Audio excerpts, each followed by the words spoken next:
Here's what I'm doing if my client's account is not growing. Experimenting. Social media is all about experimenting. Like if you are posting ng weekdays, try mo mag-post ng weekend. If you are posting every morning, try mo mag-post ng every evening or afternoon.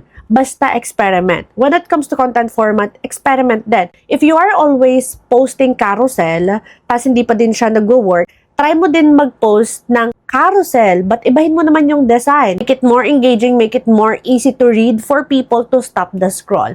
Or ibahin mo yung hook, or lagyan mo ng photo, something like that. Basta experiment or try new things. That's why we are also doing the market research before posting. It is because we are checking things that other people is doing. Check the competitor, kung ano yung nag-work sa kanila. Ito, isa ko ding tip is always check other industry.